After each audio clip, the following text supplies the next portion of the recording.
2024 সালের 22শে জানুয়ারি দিনটি ভারতবর্ষের ইতিহাসে স্মরণীয় এবং ঐতিহাসিক হয়ে রইল।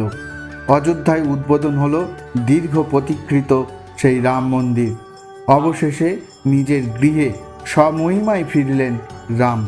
ভবিষ্যতে কোনো না কোনো সময় যদি এই রাম মন্দিরকে কেন্দ্র করে আবার বিতর্ক বিবাদের সৃষ্টি হয়, তাহলে তার সমাধান কি হবে? এই জন্যে এক নজিরবিহীন দৃষ্টান্ত স্থাপন করল অযোধ্যা মন্দির ট্রাস্ট কর্তৃপক্ষ। মন্দিরের 2000 ফুট নিচে এক গুপ্ত গহ্বরে তৈরি করা হলো টাইম ক্যাপসুল।